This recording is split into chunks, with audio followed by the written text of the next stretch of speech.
Kayong mga Pilipino, kung wala kayong pera, umalis kayo sa Amerika. Ang pambobombang pahayag na ito ni Trump ay nagulat sa buong mundo. Ang Amerika, na nangangarap na buhayin ang industriya ng paggawa ng barko, ay nagtangkang agawin ang buong teknolohiya ng Pilipinas. At gamit ang pagtaas ng bayarin sa bisa ng 100 beses bilang sandata, hiniling nito ang 100% na paglipat ng mahahalagang teknolohiya. Ngunit sa mismong sandaling iyon, nagsimula ang pagganti ng Pilipinas. Bilang tugon sa pananakot ng Amerika, ang pinili nila ay hindi pagsuko kundi isang agarang paunawa ng pag-atras. Ang 42 core personnel ng Pilipinas ay umalis sa Amerika sa loob lamang ng isang araw at ang daan-daang milyong dolyar na halaga ng shipyard ay naging guho sa isang iglap. Sa pagganti ng Pilipinas, kinilabutan ng White House.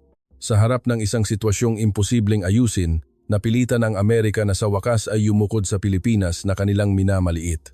Ano ba talaga ang nangyari? Bakit ang Amerika, na itinuturing na walang kapantay, ay lumuhod sa loob lamang ng isang araw? Nagsisimula ang kuwento dito. 150 bilyon. Eksaktong 150 bilyon.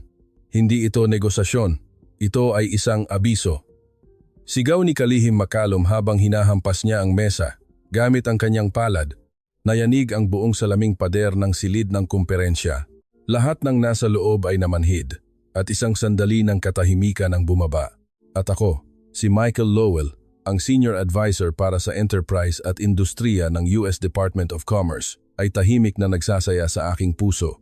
Sa nakalipas na 25 taon, sa mismong lugar na ito, ginamit ko ang dolyar upang paikutin ang mundo.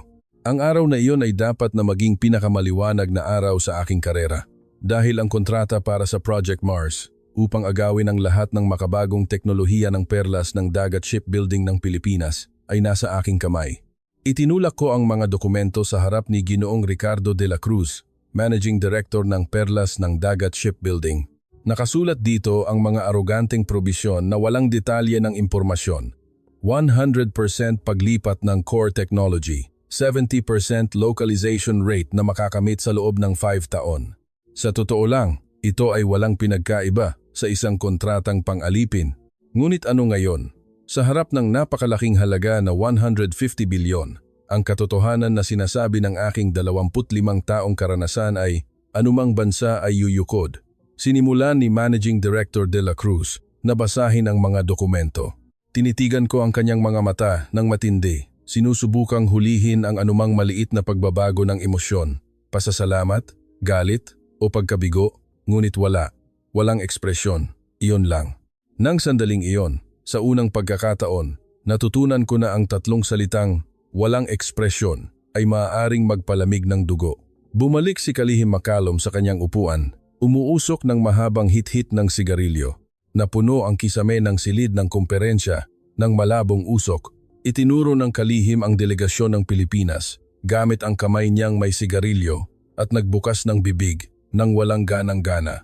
Sa madaling salita, ganito, ibigay ninyo sa amin ang lahat ng teknolohiya ng perlas ng dagat shipbuilding, ang inyong mga paraan ng pagtatayo, ang inyong automated welding system, ang inyong block assembly know-how, bawat isa, ibigay ninyo ang lahat. Ang tono ng Kalihim ay walang puwang para sa negosasyon. Ito ay isang tahasang utos. Habang pinapakinggan ko ang mga salitang iyon, naramdaman ko ang isang kilig ng kasiyahan. Kailangan itong maging ganito. Hindi maaaring ipakita ng dakilang Estados Unidos ng Amerika ang sarili nitong mahina. Pinaikot ko ang Mont Blanc fountain pen sa aking kamay. Naghihintay ng reaksyon ng panig ng Pilipinas ng may kumpiyansa. Ngunit may nangyaring kakaiba. Ang bilis ng paglipat ng mga pahina ni Managing Director de la Cruz ay napakabilis. Isang makapal na kontrata na may 128 pahina. Tila binabasa niya ito nang mabilis na parang kabisado na niya ang lahat. Mas kakaiba pa ang katabing nakaupong si Attorney Elena Garcia, Team Leader. Sa likod ng kanyang makapal na itim na baso, ang kanyang tingin sa mga dokumento ay kasing talim ng isang surgeon na nagbabasa ng X-ray film. Mabilis, tumpak, walang emosyon, kalmado. Ngunit hindi niya pinalampas ang kahit isang pagkakamali. Huminto ang daliri ni Team Leader Garcia sa pahina 72 ng kontrata. 2 segundo lamang, isang maikling sandali. Ngunit hindi ko pinalampas ang sandaling iyon. Pahina, Bandi 2, Doon nakatago ang probisyong pinag-isipan naming magdamag. Ang lahat ng karapatan sa intelektual na ari-arian ng lahat ng teknolohiyang inilipat ay mananatiling pag-aari ng panig ng Amerika ng permanente. Sa madaling salita, kapag naibigay na ang teknolohiya, hindi na ito magiging pag-aari ng Pilipinas. Kumalabog ang puso ko. Ngunit hindi ako nag-alala. Ano kung nahuli nila? Ano ang magagawa nila sa harap ng ganap na kapangyarihan ng 150 bilyon? Magpoprotesta lang sila ng mahina at sa huli ay pipirma rin. Isinara ni Team Leader Garcia ang kontrata. Walang ngiti, walang buntong hininga, walang protesta. Isinara lang niya ang kontrata. Ang pambihirang kalmadong iyon ang nagpakaba sa akin. Kung hindi tumugon ang kalaban, hindi rin ako makakagawa ng susunod na hakbang. Sa harap ng kalabang walang reaksyon, hindi ko malaman kung saan ilalagay ang susunod na hakbang. Nang sandaling iyon, si David Chen na nakaupo sa aking kaliwa ay nagbukas ng bibig. Siya ay isang veteranong inhinyero na may mahigit 30 taong karanasan sa Philadelphia Naval Shipyard. Sir, may sasabihin lang ako. Ang paraan ng pagtatayo ng perlas ng dagat shipbuilding ay hindi lamang ilang pahina ng teknikal na manual.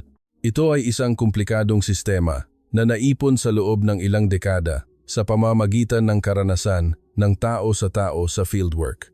Hindi ito isang bagay na maaaring kopyahin gamit lamang ang ilang piraso ng papel.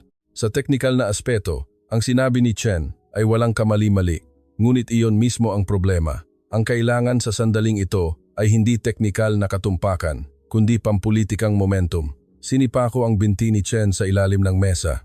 Sumimangot siya at nagsara ng bibig. Ngunit ang kanyang tingin ay nagbabala sa akin. Ngunit hindi ko ito pinansin. Walang halaga ang reklamo ng isang field engineer. Idinikit ni Kalihim McCallum ang kanyang sigarilyo sa ashtray at pinindot ang panig ng Pilipinas. Managing Director De La Cruz, ano ang posisyon ng perlas ng dagat shipbuilding? Ang 150 bilyon ay isang napakagandang alok. Sa totoo lang, kung titingnan natin ang buong mundo, walang bansa, maliban sa Estados Unidos ng Amerika, ang makapag-aalok ng ganitong kalaking pamumuhunan sa industriya ng paggawa ng barko ng Pilipinas. Ang tono ng Kalihim ay may halo ng pananakot. Ibig sabihin nito, handa ba silang harapin ang kahihinatnan kung tatanggihan nila? Naghintay ako na magsalita si Managing Director De La Cruz. Oras na para magsimula ang seryosong negosasyon. Kung magpapahayag man siya ng pagtanggi, humiling ng pag-aayos ng kondisyon, o humiling ng oras upang mag-isip, sa sandaling magsalita siya, ang laban na ito ay magiging pabor sa amin. Ngunit ang dahan-dahang inilabas ni Managing Director Ricardo de la Cruz mula sa panloob na bulsa ng kanyang suit ay hindi isang fountain pen o isang tablet. Ito ay isang lumang notebook na may kupas na takip na tila ginamit na ng maraming taon. Binuksan ni Managing Director de la Cruz ang notebook at nagsulat ng ilang salita gamit ang ballpen. 3 salita. Punitin niya ang papel at dahan-dahang itinulak sa aking harap. 3 salita lamang ang nakasulat sa papel, pinag-aaralan pa. Ito ang opisyal na sagot ng Pilipinas sa alok na 150 bilyon. Isang piraso ng papel na pinunit mula sa isang lumang notebook at 3 salita na isinulat ng ballpen. Kinuha ko ang papel. Naramdaman kong bahagyang nanginginig ang aking mga daliri. Hindi ito galit. Ito ay isang pakiramdam na sa unang pagkakataon ko lang naramdaman, hindi ko maintindihan. Anong lakas ng loob mayroon ang mga taong ito? Namula ang mukha ni Kalihim McCallum na parang atay ng baboy. Hinatunpas niya ang mesa gamit ang kanyang kamao. De La Cruz, nilalait niyo ba ang US Department of Commerce ngayon? Ang pagsagot sa isang alok na 150 bilyon sa 3 salita lang ay isang insulto. Sumigaw ang Kalihim. Ngunit walang pagbabago sa ekspresyon ni Managing Director De La Cruz. Hindi man lang siya kumurap, para siyang isang bato sa gitna ng mata ng bagyo. Nakaranas ako ng maraming negosasyon, ngunit ito ang unang pagkakataon na nakaranas ako ng ganitong katahimikan. Tumayo si Managing Director Ricardo De La Cruz. Wala siyang kinuha ni isang dokumento. Ibinulsa niya muli ang kanyang notebook at isinara ang kanyang suit jacket. Sabay ding tumayo si Team Leader Elena Garcia. Tila pinagsasanayan na nila ang kilos na iyon. Agad akong nagsalita. Managing Director De La Cruz, sandali lang po. Gaano katagal niyo pag-aaralan? Kung may puwang para sa pagbabago ng kondisyon, maaari nating pag-usapan. Habang papunta sa pintuan, bahagyang lumingon si Managing Director De La Cruz. Nag-cruise ang aming mga tingin. Ang nabasa ko sa kanyang mga mata ay hindi galit o paghamak. Ito ay isang bagay na mas nakakatakot. Kawalang interes. Kawalang interes na nagpapalamig sa buto. Tila sinasabing sayang lang ang oras ang manatili kahit isang segundo pa rito. Sumara ang pinto ng silid ng kumperensya. Ang tunog ng mga yabag ni na Managing Director De La Cruz at Team Leader Garcia ay unti-unting lumayo sa pasilyo. Bumagsak si Kalihim Macalum sa kanyang upuan at nagsindi ng bagong sigarilyo. Nanginginig ang kanyang kamay at ang apoy ng lighter ay yumuyugyog din. Muli kong tinitigan ang memo na pinag-aaralan pa na nakalagay sa mesa. Hindi pa tuyo ang tinta ng ballpen. 3 salita. Iyon lang ang iniwan sa amin ng Pilipinas. Tahimik ding tumayo si David Chen at umalis pagkatapos mag-iwan ng isang salita sa aking balikat. Di ba sinabi ko na, hindi sila ang uri ng mga tao na yuyukod sa dolyar. Sir, pakaisipin niyo po, ano ba ang binulabog niyo? Nginitian ko si Chen habang tinitingnan ko ang kanyang likod. Ano ba ang alam ng isang field engineer? Kumbinsido ako na walang bansa sa mundo ang kayang tumayo ng tuwid sa harap ng 150 bilyon. Noong panahong iyon, matatag akong naniniwala na hindi naiiba ang Pilipinas. Pinag-aaralan pa. Para lang iyon sa pagsisinungaling ng Pilipinas upang makahingi ng oras. Ngunit noong gabing iyon, habang pauwi ako sa aking dormitoryo, hindi mawala sa aking isipan ang tingin ni Managing Director Ricardo De La Cruz. Hindi iyon ang tingin ng isang negosyador.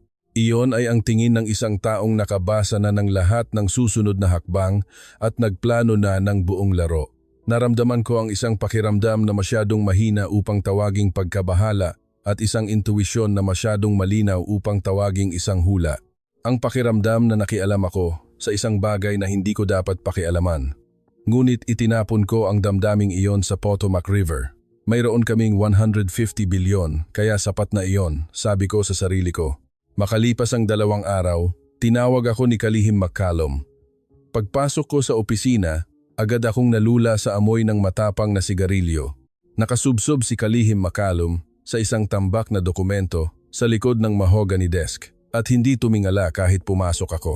Hayaan niya akong tumayo ng matagal. Ang pagpapahintay sa iba ang kanyang paraan upang ipaalala sa kanila ang pagkakaiba sa ranggo. Lowell, wala pa ring balita mula sa mga Pilipino, di ba? Tanong ng Kalihim nang hindi tumitingin sa mga dokumento. Opo. Sinadya nilang iwasan ang lahat ng praktikal na pakikipag-ugnayan pagkatapos magbigay ng sagot na pinag-aaralan pa. Agad kong sinagot. Nang sandaling iyon, sa unang pagkakataon, tumingala ang Kalihim. Malamig ang kanyang tingin. 2 araw na ang lumipas. Pinag-aaralan pa rin? Mukhang masyado akong naging maluwag. Kinuha ng Kalihim ang isang dokumento mula sa kanyang drawer at itinulak sa aking harap. Ito ay isang espesyal na abiso mula sa US Department of Homeland Security Immigration Bureau. Ang nilalaman ay tungkol sa pagtaas ng bayarin sa H-1B Special Skilled Visa mula sa kasalukuyang 1-1 tungo sa 11,000 kaagad. Talagang 100 beses. Hindi ako makapaniwala sa aking mga mata. Hindi ba masyadong matindi ang hakbang na ito? Kung tataasan natin ang bayarin sa visa ng 100 beses, posibleng mag-atras ang mga inhinyero ng Pilipinas sa kanilang sarili. Inilapag ng Kalihim ang kanyang panulat at tumawa. Habang ngumunguya ng sigarilyo, dahan-dahan niyang sinabi, iyan ang punto. Kung ayaw nilang magbayad, dapat lang silang umalis, iwanan ang teknolohiya. Kailangan nating bigyan sila ng leksyon. Mabilis na tumibok ang aking puso. Sa totoo lang, malupit ang taktikang ito. Ngunit naisip kong magiging epektibo ito kaagad. Kahit si Managing Director De La Cruz, na hindi kumurap sa harap ng 150 bilyon, ay mapipilitang magbago ng paninindigan kapag narinig niya na ang bayarin sa visa ng bawat isa sa kanyang mga inhinyero ay 100,000. Kung mangangamba ang mga inhinyero, mangangamba rin ang punong tanggapan. Pinirmahan ko ang dokumentong iyon. Mahigpit kong hawakan ang aking Montblanc fountain pen, sinisigurado na hindi kumalat ang tinta. Hindi ko alam na iyon ang magiging pinakamasamang pirma sa aking buhay hanggang sa inilapag ko ang panulat. Kinaumagahan, isang opisyal na dokumentong pampubliko sa Ingles ang idinikit sa bulletin board ng pangunahing gate ng Philadelphia Naval Shipyard. Ako mismo ang pumunta sa site upang kumpirmahin. Ang selyo ng Department of Homeland Security ay malinaw na nakatatak sa puting papel. H-1B Special Skilled Visa Fee. Binago mula sa dating 1,000 tungo sa 1,000,000 kaagad. Nagtipon ang mga manggagawa sa paligid ng bulletin board at may kaguluhan. Ang unang naghiyawan ay si John Starley. Siya ang chairman ng Philadelphia Shipyard Workers Union, isang malaking Caucasian worker. Ibinaba niya ang kanyang manggas ng overalls at pumalakpak sa likod ng kanyang mga kasamahan. Sa wakas, tapos na ang panahon na kinukuha ng mga dayuhan ang aming kabuhayan. Ang visa fee ng mga Pilipino ay 100,000. 100,000. Ngayon, babalik sa kamay ng mga Amerikano ang dry dock na ito. Ilang Amerikanong manggagawa ang pumalakpak sa hiyaw ni Starley. Habang pinapanood ko ang tanawing iyon, hindi ko maiwasang ngumiti kahit ang opinyon ng publiko sa site ay nasa panig namin. Isang perpektong senaryo.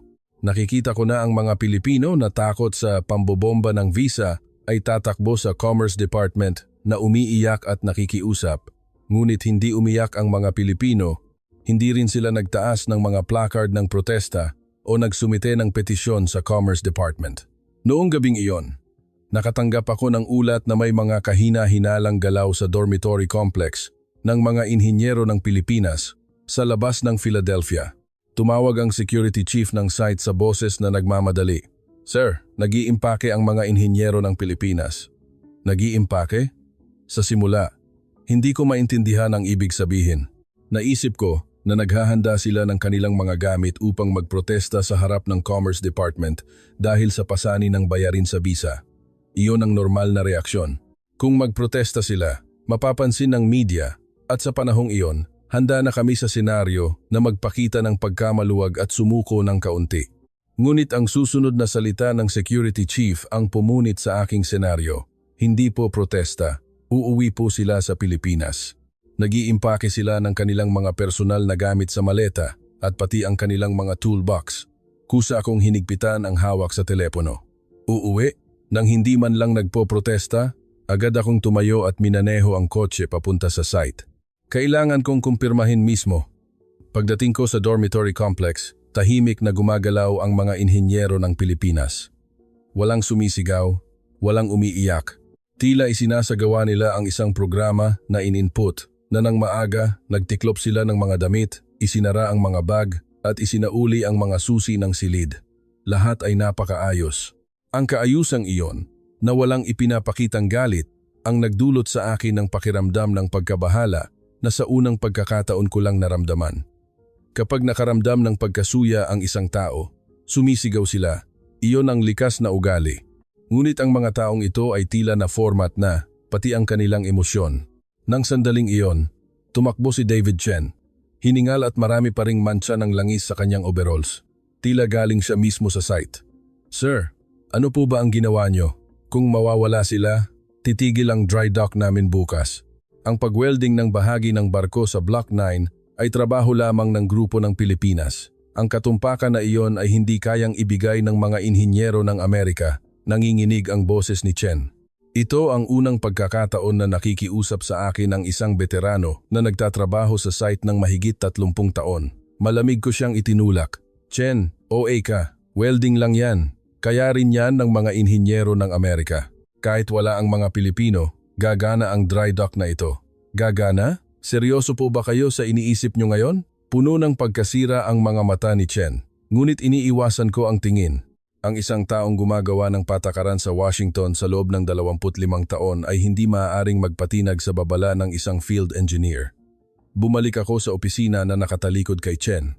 Pag-upo ko, agad akong tumawag kay Managing Director Ricardo de la Cruz. Pagkatapos ng 3 ring, sumagot siya. Managing Director de la Cruz, tumatawag ako tungkol sa visa issue.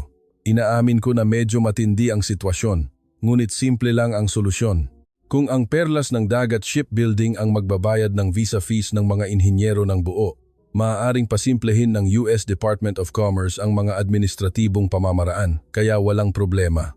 Pinanatili ko ang isang kalmadong tono. Balak kong magbigay ng carrots. Sa pamamagitan ng pagpindot sa kanila sa visa fees, at pagkatapos ay hayaan ang punong tanggapan ng perlas ng dagat shipbuilding na sagutin ang gastos Mananatili ang mga inhinyero at may pagpapatuloy ang aming plano. Naisip kong ito ay isang perpektong estratehiya ng panghihimok at pagpilit. Sa kabilang linya, isang maikling katahimikan ang naghari. Narinig ko ang paghinga ni Managing Director De La Cruz. De La Cruz, nakikinig ka ba? Click. Napatay ang tawag. Napatay? Tulala akong tinitigan ang telepono. Ang telepono ng Senior Advisor para sa Enterprise at Industriya ng US Department of Commerce ay basta na lang pinatay ng isang Pilipino. 17 segundo ang tagal ng tawag. Iyon lang ang oras na ibinigay sa akin ni Managing Director Ricardo De La Cruz. Nag-init ang mukha ko. Ito ay mas malapit sa kahihiyan kaysa galit. Sa aking 25 taong karera, hindi pa kailanman may nagputol ng tawag sa akin. Tumawag ako muli, ngunit hindi sumagot. Sa pangatlo, ika-4 at ika-5 pagkakataon, lahat ay blocked calls. Nang sandaling iyon, lumabas ang abiso ng email sa screen ng computer. Ang nagpadala ay ang Perlas ng Dagat Shipbuilding US Branch. Baka naman nagpadala si Managing Director De La Cruz ng sagot na tinanggap niya ang mga kondisyon. Agad kong binuksan ang email, ngunit walang laman ang katawan ng email at mayroon lamang isang attachment. Ang file name ay isang encrypted file na binubuo ng mga English acronym at numero at hindi ko ito mabuksan sa aking autoridad. Higit pa rito, ang email ay ipinadala sa Audit Office ng Perlas ng Dagat Shipbuilding Headquarters sa Pilipinas. Sa loob ng 27 segundong iyon na binaliwala ako, nakagawa na ng susunod na hakbang si Managing Director Ricardo De La Cruz. Bago niya putulin ang tawag sa akin, na ipadala na niya ang naka-encrypt na email sa legal team ng punong tanggapan. Sinagot niya ako ng katahimikan, ngunit binigyan niya ang kanyang sariling koponan ng tumpak na tagubilin. Noong gabing iyon, tumayo ako sa bintana ng aking opisina. Sa malayo, ang mga ilaw sa gabi ng Philadelphia Shipyard ay kumikinang. Ang katotohanan na tahimik na nag-iimpake ng kanilang mga gamit, pauwi ang mga inhinyero ng Pilipinas. Sa ilalim ng ilaw na iyon ay tila hindi makatotohanan. Walang protesta, walang pagmamakaawa, umalis lang sila. Hindi ko talaga maintindihan. Anong lakas ng loob ang nagmula sa aksyon na ito? Ngunit pinakalma ko pa rin ang sarili ko na sinasabi na ito ay bluff lamang. Susundin lamang ng mga inhinyero ang tagubilin ng kumpanya at hindi kailanman susuko ang pamunuan ng Perlas ng Dagat Shipbuilding sa isang proyekto na nagkakahalaga ng 150 bilyon. Babalik sila sa loob ng ilang araw, bulong ko habang pinapaikot ang Mont Blanc fountain pen. Hanggang sa sandaling iyon, hindi ko napansin ang isang katotohanan. Kami ang magkakaproblema. Lumipas ang 2 araw, ngunit walang contact mula sa panig ng Pilipinas. Ang telepono ni Managing Director De La Cruz ay nakablock pa rin. At kapag tinawagan ko ang pangunahing numero ng Perlas ng Dagat Shipbuilding US Branch, isang automated message lang ang tumutugon. Unti-unti akong kinabahan, ngunit ipinakita ko ang isang kalmadong mukha. Sa negosasyon, ang unang kinabahan ang talo.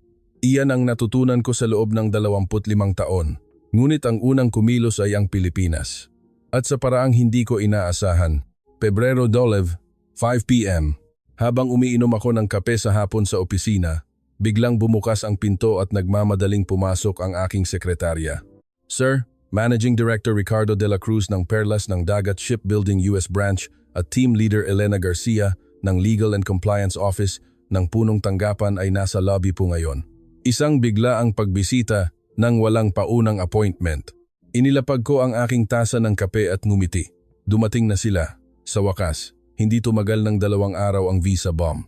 Umiyak sila upang humiling ng diskwento sa bayarin o baka nagdala sila ng bahagyang kompromisong teknolohiya. Sinadya kong pinaghintay sila ng 5 minuto. Ang pagpapahintay sa kalaban, ito ay isang teknik na natutunan ko mula kay Kalihim Macalum. Matapos silang pahintayin ng sapat, sa wakas ay inutusan ko ang aking sekretarya na papasukin sila.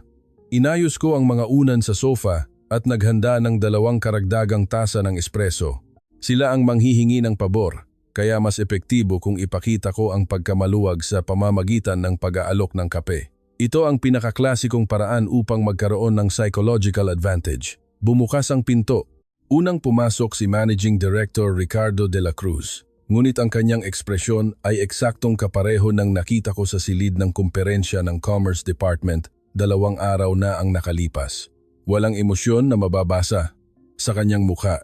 Sumunod na pumasok si Team Leader Elena Garcia, may hawak na briefcase, at ang kanyang tingin sa likod ng makapal na itim na baso ay kasing talim pa rin, ngunit walang ibang ekspresyon na mababasa. Tumayo ako mula sa aking upuan at nakipagkamay. "Welcome. Gusto niyo ng kape?" Espresso na personal kong ginawa. Bahagyang hinawakan ni Managing Director de la Cruz ang aking kamay at binitiwan, pagkatapos ay umupo sa sofa. Hindi man lang niya tiningnan ang kape, gayon din si Team Leader Garcia. Pag-upo ng dalawa, agad silang tumitig sa akin ng diretsyo. Walang anumang hindi kinakailangang pagbati o small talk, kakaiba ang kapaligiran. Hindi ito ang saloobin ng isang taong manghihingi ng pabor. Umupo ako sa tapat na sofa, nag-cruise ang mga binti, at pinanatili ang isang kalmadong ekspresyon. "Nagpapasalamat kami sa inyong personal na pagdating.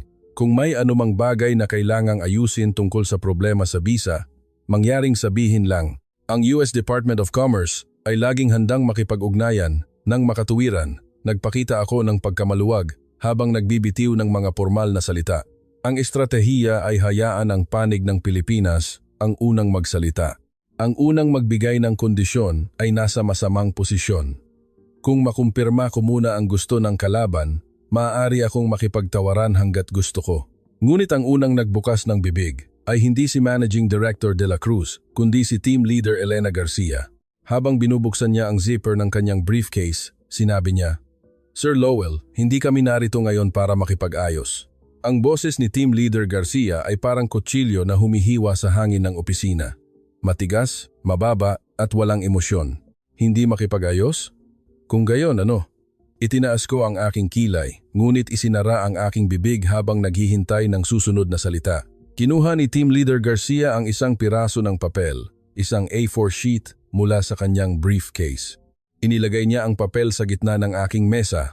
Ang kilos ay tumpak ng walang anumang pagkakamali, hindi baluktot, hindi rin itinapon. Tila isang surgeon na naglalagay ng scalpel sa mesa ng operasyon, inilagay niya ito ng eksakto sa lugar na unang makikita ng aking tingin. Ibinaling ko ang aking ulo at tinitigan ang papel. Sa itaas ay ang logo ng Perlas ng Dagat Shipbuilding at sa ibaba ay nakatatak ang pulang selyo ng korporasyon. Nakita ko ang pamagat ng dokumento. Paunawa ng pag-atras dahil sa pagkasira ng kapaligiran sa operasyon. Nakasulat ito sa Filipino at Ingles. Paunawa ng pag-atras. Naisip kong nagkamali ako sa pagbasa at binasa ko muli. Hindi ito kompromiso. Hindi ito isang kahilingan para sa pagbawas ng gastos. Hindi rin isang petisyon. Ito ay isang paunawa ng pag-atras. Bilang tugon sa aming pananakot, sila naman ang nagbigay sa amin ng paunawa ng pag-atras. Itinuro ni Team Leader Elena Garcia ang dokumento at nagsimulang basahin sa isang walang emosyong boses. Mayroong 3 punto ang abiso. Una, agad na ibalik ang hindi makatuwirang itinaas na bayarin sa H-1B Special Skilled Visa sa dating estado nito. Pangalawa, ganap na alisin ang mga probisyon na lumalabag sa mga karapatan sa teknolohiya ng kumpanya na kasama sa Project Mars. Pangatlo, ang US Department of Commerce ay dapat magsumite ng opisyal na nakasulat na tugon sa mga nabanggit na kahilingan. 3 kahilingan. Nginisian ko sa aking puso. Ang Pilipinas ay nangangailangan ng hinihiling mula sa Estados Unidos ng Amerika. Sa aking 25 taong karera, ito ang unang pagkakataon na nangyari ito. Naisip ko na hindi nila naiintindihan ang sitwasyon. Team Leader Garcia, sandali lang po. Itinaas ko ang aking kamay upang putulin ang kanyang pananalita at itinuwid ang aking postura. Nanghihingi kayo ngayon mula sa US Department of Commerce, ngunit hindi ba naiintindihan ng isang pribadong kumpanya ng Pilipinas ang sitwasyon ngayon? Sinadya kong haluan ang aking tono ng paghamak. Ang pagpapahiya sa kalaban ang pinaka-epektibong paraan upang masira ang kanilang pangingibabaw. Walang pagbabago sa ekspresyon ni Team Leader Garcia. Wala. Ang aking mga salita ay parang alikabok sa hangin, walang epekto sa kanya. Muling nagbukas ng bibig si Team Leader Garcia. Hindi ito kahilingan, Sir Lowell. Ito ay isang pamamaraan na nakasaad sa kontrata. Sa mismong sandaling iyon, sa unang pagkakataon, kumilos si Managing Director Ricardo de la Cruz. Sinulyapan niya ang kanyang relo sa kaliwang braso at sinabi sa isang mababang boses, "Hindi kami gumagamit ng mga emosyonal na salita tulad ng pagkabahala.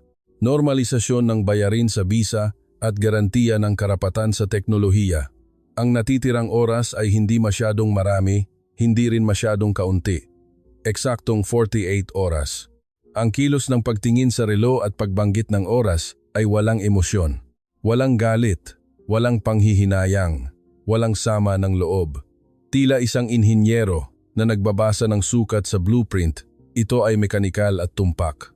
Ang mekanikal na katumpakan na iyon ang nagpalamig sa aking buto. Nginisian ko o sinubukan kong ngumiti, ngunit hindi natural na lumabas ang boses.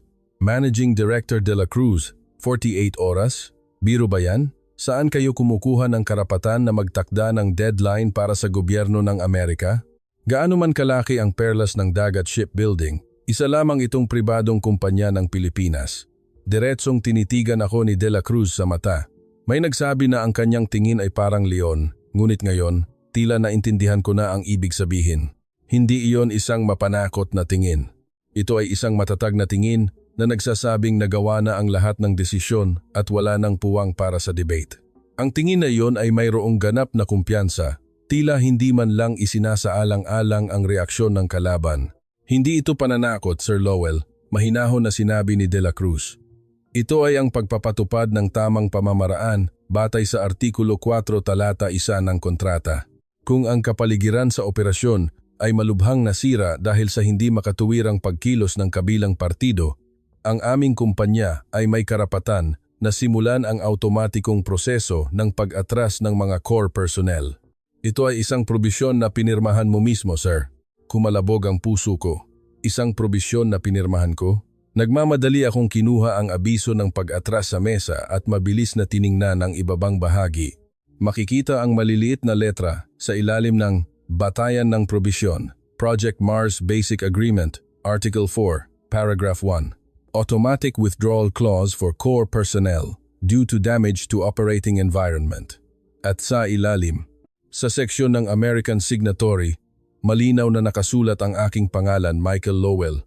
Ang aking pirma, sa aking sariling kamay, ibinigay ko ang legal na batayan para sa lehitimong pag-atras ng panig ng Pilipinas. Tila ang aking sariling sandata ay nakatutok sa aking leeg. Lumamig ang aking mga daliri at naramdaman kong nawawalan ng lakas ang aking hawak sa abiso ng pag-atras. Ngunit hindi ko ito maaaring ipakita. Kung mangangamba ako rito, tapos na. Ito ay isang bagay na maaaring pagtawaran. Masyadong maikli ang 48 oras. Kailangan ng hindi bababa sa 2 linggo para sa makatuwirang pagsusuri. Naramdaman ko mismo na nanginginig ang aking boses. Isinara ni Team Leader Elena Garcia ang kanyang briefcase at tumayo mula sa kanyang upuan. Ang deadline ay Pebrero 14, 2 p.m. Kung hindi namin matatanggap ang nakasulat na tugon sa loob ng panahong iyon, automatikong sisimulan namin ang proseso ayon sa kontrata. Pagkatapos nito, hindi na kami tatanggap ng anumang karagdagang oral na negosasyon. Hindi na kami tatanggap ng anumang karagdagang.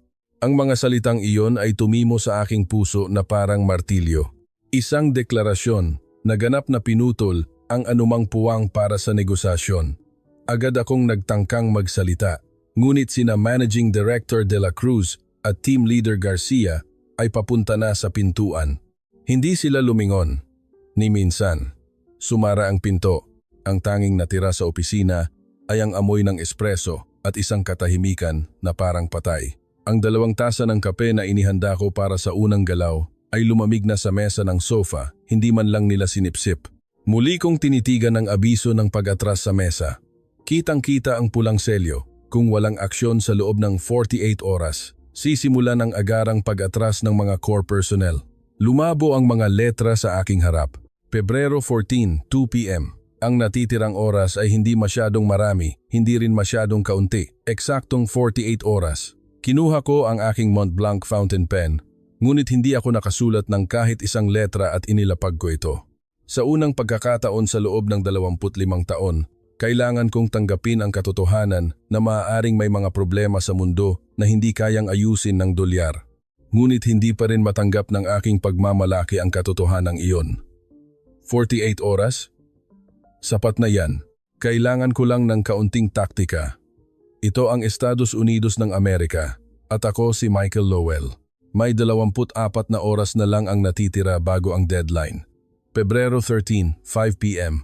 Nagbigay ako ng emergency report kay Kalihim McCallum. Hindi niya ako tinawag. Ako ang unang bumisita sa kanya. Sa loob ng 25 taong karera, ito ang unang pagkakataon na ako ang unang kumatok sa pintuan ng Kalihim. Mula doon pa lang, mahihinuha mo na kung gaano kagipit ang sitwasyon. Pagpasok ko sa opisina ng Kalihim, mas matindi ang usok ng sigarilyo kaysa dati. Nakasubsob si Kalihim McCallum sa mga dokumento, nag-aaral ng ibang kaso. Malinaw na hindi ang isyu sa Pilipinas ang kanyang pangunahing prioridad. Hiniling ng Perlas ng Dagat Shipbuilding sa amin na sumagot ng nakasulat sa loob ng 48 oras tungkol sa pagbabalik ng bayarin sa visa at pag-alis ng probisyon sa teknolohiya. Kailangan nating magbigay ng opisyal na tugon bago bukas, 2 p.m. Sumimangot si Kalihim McCallum habang ngumunguya ng sigarilyo. Kaya Lowell, hindi ka naman siguro tumakbo sa akin na takot sa ganoong kaliit na banta, di ba? Hindi ako natatakot. Ngunit malinaw na binanggit sa abiso ng pag-atras ang automatikong probisyon ng pag-atras sa Artikulo 4, Talata 1. Dahil ito ay isang pamamaraan na may legal na batayan, may panganib na umabot sa internasyonal na arbitrasyon kung babaliwalain natin ito. Inilapag ng Kalihim ang mga dokumento at sumandal sa kanyang upuan. Ngumisi. Lowell, internasyonal na arbitrasyon? Ipipilit ng Pilipinas na tumayo ang Estados Unidos ng Amerika sa hukuman ng arbitrasyon? Nasaan sa mundo ang bansa na may ganoong lakas ng loob? Bluff lang iyan? Gamitin mo ang kaunting taktika. Halimbawa, mag-alok ka ng pautang na sinasabing gagamitin nila para bayaran ang visa fees. Ayusin mo lang ng maayos at panatilihin ang kanilang dignidad bilang mga Pilipino at gagapang sila pabalik. Ganyan lahat ang mga Asyano, madaling maloko sa ganoong bagay. Puno ng paghamak ang tono ng Kalihim. Hindi ako komportable sa loob. Ngunit hindi ko ito ipinakita. Alam kong siya ay isang eksperto sa paglilipat ng responsibilidad. Nangangahulugan iyon na ako ang kailangang mag-ayos ng praktikal na aspeto. Pagbalik ko sa opisina, pinag-isipan ko ang lahat magdamag. Nagpasya akong gumamit ng kaunting taktika, gaya ng ipinag-utos ng Kalihim. Pinangalanan ko ang panukalang ito na H-1B Special Skilled Visa Low Interest Loan Program. Ang nilalaman ay tungkol sa pagpapautang ng US Department of Commerce sa Perlas ng Dagat Shipbuilding para sa 3 taong. Halaga ng visa fees, nababayaran sa 3 installment. Ang interes ay isang simbolikong 1% kada taon. Sa tingin, hindi masama ang mga kondisyon. Ngunit sa esensya, walang nagbago. Ang katotohanan ng pagtaas ng visa fee ay nanatili. Binago lang ang paraan ng pagbabayad. Ano ang pagkakaiba nito sa isang magnanakaw na nagnakaw ng iyong pera at pagkatapos ay pinayagan kang bayaran ito sa installment? Alam ko rin, syempre. Ngunit nagpasya akong paniwalaan ang desisyon ni Kalihim McCallum. Ang kanyang sinabi na tatanggapin ito ng Pilipinas kung pananatilihin lamang ang kanilang dignidad. Pinaniwalaan ko pa rin ang pampulitikang intuwisyon ng Kalihim. Pebrero 11:13, 11 a.m. Nagpadala ako ng email kay Ginoong Ricardo de la Cruz ng Perlas ng Dagat Shipbuilding US Branch na may titulong Proposed Follow-up Cooperation on Visa Fees. Matapos pindutin ang send button, tinitigan ko ang screen. Naghihintay ng read receipt. Kapag binuksan ng tatanggap ang email, automatikong lalabas ang checkmark sa sistema. Lumipas ang 30 minuto, ngunit hindi lumabas ang read receipt. Lumipas ang 1 oras. At nanatili pa rin itong hindi nabasa. Nagbago ang petsa at 14 na oras na lang ang natitira bago ang deadline. Nagpadala ako ng isa pang email, idinagdag ang salitang emergency sa subject line. Ang resulta ay hindi pa rin nabasa. 2 a.m. Nagpadala ako ng pangatlong email at pang-apat. Lahat ng email ay walang tugon. Hindi man lang binuksan ng Perlas ng Dagat Shipbuilding ang aking mga email. Hindi ito pagwawalang bahala. Ito ay isang pakiramdam na ang iyong mismong pag-iral ay nabura. Tila idinedeklara nila na kung ang nagpadala ay si Lowell, ang email ay hindi man lang karapat-dapat tingnan. Dumating ang umaga, Pebrero 14, 7 a.m. Nakaupo ako sa opisina, galing sa magdamag na pagbabantay at malubha ang aking eyebags nang biglang tumunog ang fax machine. Galing ito sa Perlas ng Dagat Shipbuilding US Branch. Nagkaroon ako ng pag-asa na baka ito ay tugon na pinag-iisipan nila ang loan program at kinuha ko ang papel. Ito ay kopya ng loan program proposal na ipinadala ko. Sa blankong espasyo sa ilalim ng pahina, mayroong pulang selyo. Hindi tanggap. 3 salita. Sa tabi nito, mayroon ding stamp na isinawli. Ibinalik nila ito, na hindi man lang binasa. Nagsimulang manginig ang aking mga kamay. Hindi ito galit. Ito ay isang pakiramdam na malapit sa takot. Seryoso sila. Hindi ito bluff. Handa talaga silang umalis. Inilabas ko ang aking huling alas. Isang proposal para sa pagpapalawig ng deadline ng negosasyon. Isang panukala na palawigin ang 48 oras na deadline ng 2 linggo. Kailangan ko lang makakuha ng oras. Ang oras ay nagpapahina ng emosyon at kapag humina ang emosyon, posible ang negosasyon. Iyan ang aking 25 taong karanasan. Tumunog ang tunog na nagsasabing matagumpay ang pagpapadala ng fax. Mabilis ang kanilang tugon sa pagkakataong ito. Hindi pa lumipas ang 3 minuto, muling tumunog ang fax machine. Hinugot ko ang papel. Muli, ang orihinal na kasunduan na ipinadala ko ay may pulang selyo. Hindi tanggap. Sa pagkakataong ito, mayroong isang pangungusap na nakasulat sa Filipino, handwritten sa tabi nito. Hindi ko ito mabasa. Nang ipatranslate ko mamaya, nakasulat dito. Walang pagbabago sa deadline, hindi humihinto ang orasan. Nang mabasa ko ang pangungusap na iyon, kinilabutan ako.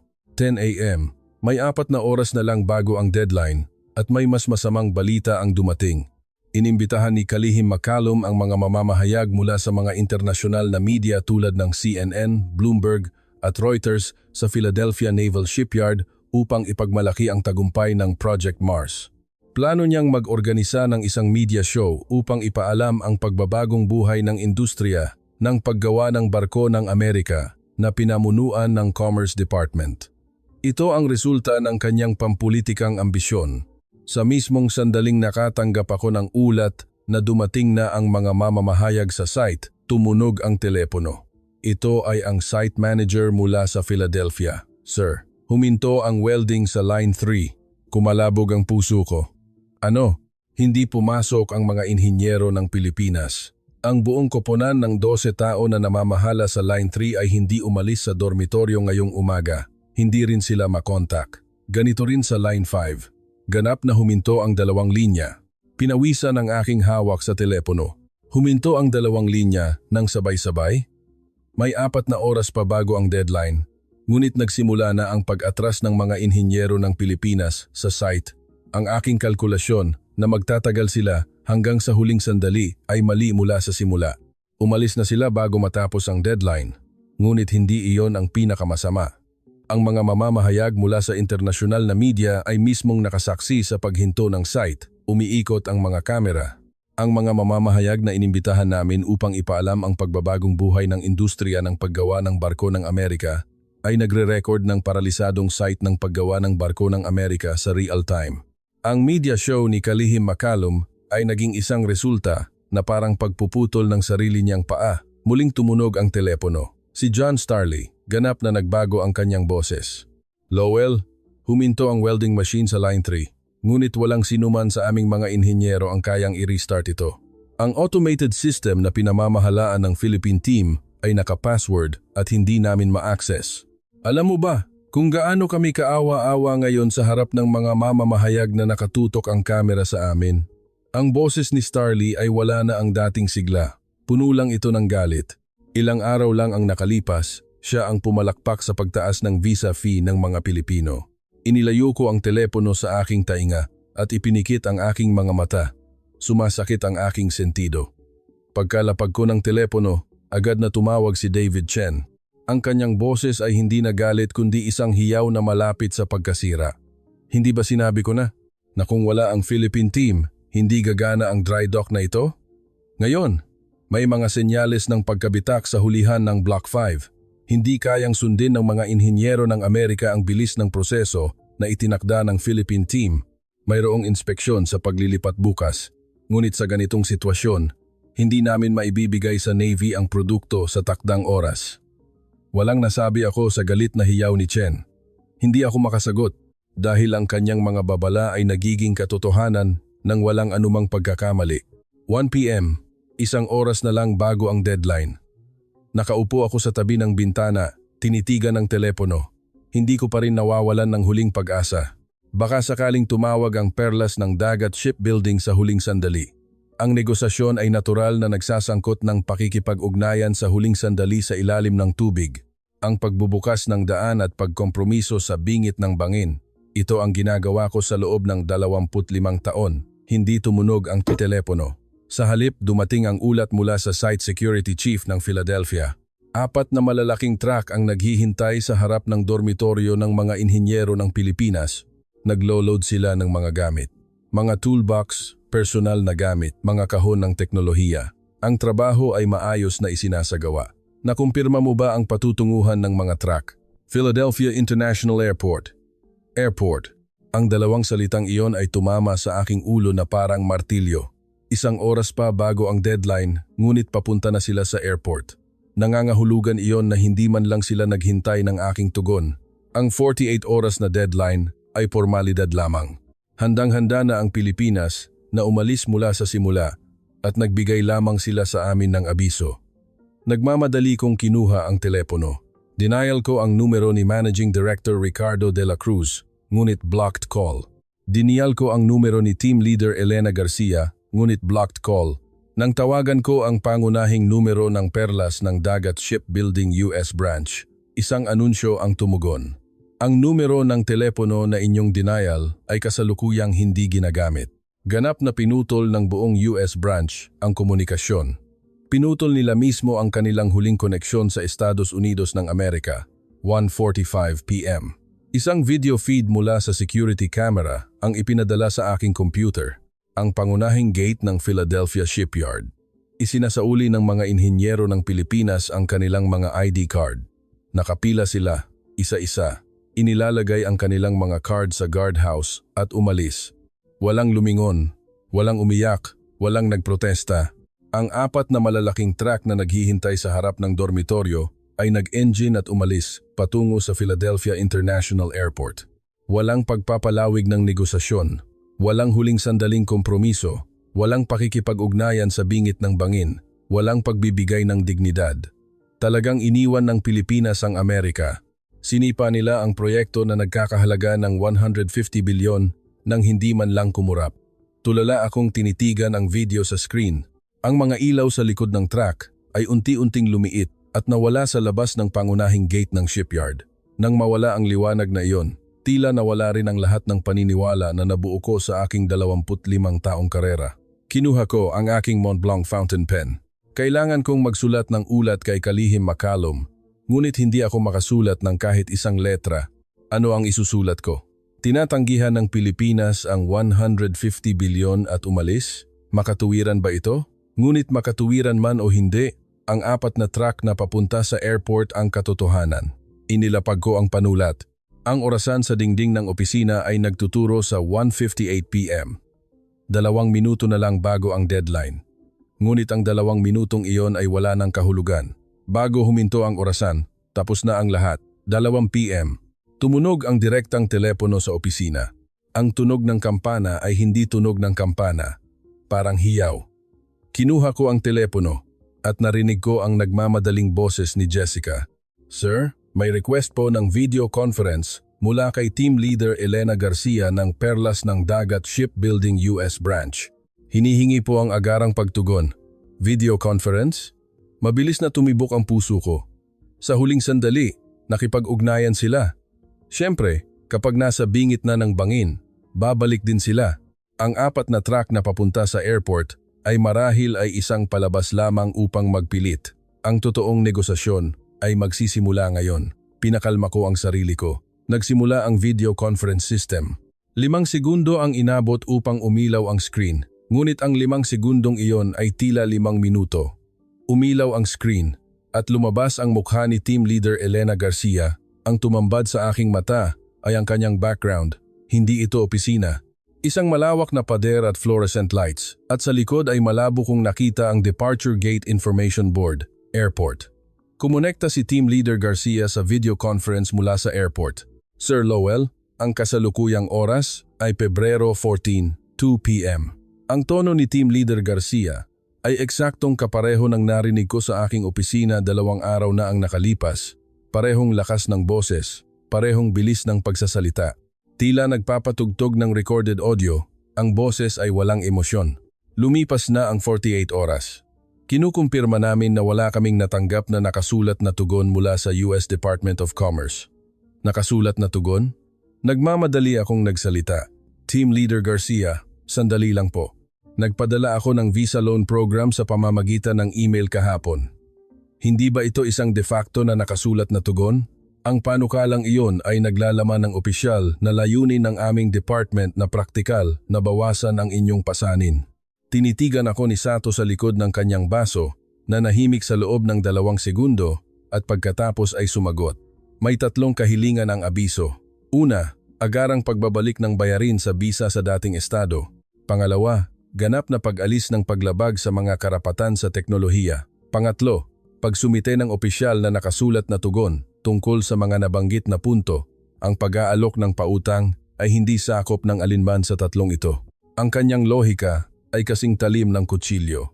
Ang ipinadala ko ay isang panukala na baguhin ang paraan ng pagbabayad habang pinapanatili ang mataas na bayarin, habang ang hinihingi ng Pilipinas ay ang pagbabalik ng bayarin mismo sa dating estado. Alam kong magkaiba ang esensya, ngunit hindi ko ito maaaring aminin. Hindi ba ito pagkakaiba lamang ng interpretasyon? Ang panukala ay naglalaman ng kahulugan ng praktikal na pagbawas ng pasanin, kaya maaari itong ituring na isang nakasulat na tugon. Lumakas ang boses ko at naramdaman ko mismo ang pagmamadali. Walang pagbabago sa ekspresyon ni Team Leader Garcia sa screen. Hindi ito tanong ng interpretasyon, kundi ng numero.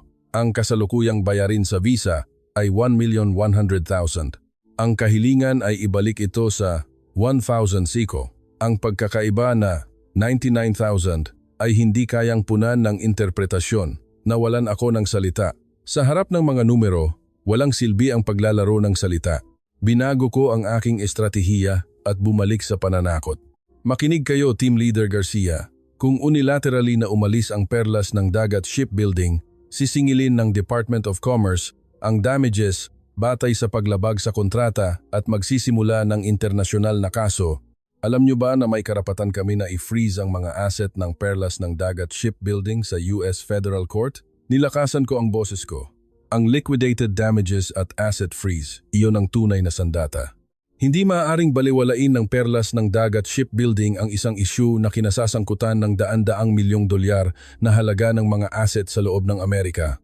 Kinuha ni Team Leader Garcia ang isang dokumento mula sa ibaba ng screen at dahan-dahang binuksan patungo sa kamera. Ito ang Project Mars Basic Agreement. Ang pahina 74 ay ipinakita sa screen at ang probisyon na may highlight marker ay malinaw na nakita. Tungkol sa nabanggit na kahilingan para sa liquidated damages, basahin kong muli ang Artikulo 4, Talata 2 ng kontrata. Sa isang walang emosyong boses, malinaw na binasa ni Team Leader Garcia ang probisyon ng kontrata.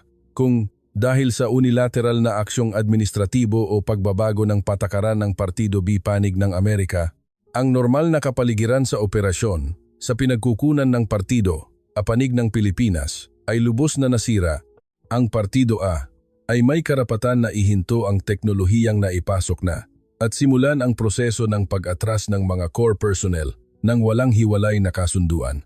Sa kasong ito, ang pag-atras ng Partido A ay ituturing na isang lehitimong paggamit ng karapatan sa pagtatanggol laban sa pagkilos ng Partido B na nakakasira sa kapaligiran sa operasyon at hindi maaaring magpataw ang Partido B ng liquidated damages, claim for damages, o anumang iba pang disadvantageous na aksyon. Nang matapos siyang magbasa, halos hindi na ako makahinga. Ang pag-atras ng Partido A ay lehitimong karapatan sa pagtatanggol at hindi maaaring singilin ng liquidated damages. Nakasulat ang probisyong ito sa Artikulo 4 Talata 2. Nagmamadali kong kinuha ang kopya ng kontrata mula sa drawer at binuksan ang pahina 74. Itim na letra sa puting papel. Eksakto itong kapareho ng binasa ni Team Leader Garcia at pakikumpirma ang pangalan ng American signatory sa probisyon na ito. Idinikit ni Team Leader Garcia ang seksyon ng pirma sa kamera. Hindi ko na kailangang tingnan. Alam ko na, Michael Lowell, aking pangalan. Ang kontrata na pinirmahan ko mismo ang ganap na nagpawalang bisa sa aking liquidated damages card. Sa aking sariling kamay, ibinigay ko ang legal na batayan para sa lehitimong pag-atras ng Pilipinas. Nanginginig ang aking kamao. Ngunit hindi pa rin ako maaaring sumuko. May natitira pa akong huling opsyon. Kahit na ganoon, ang inyong mga tauhan ay nasa teritoryo pa rin ng Amerika.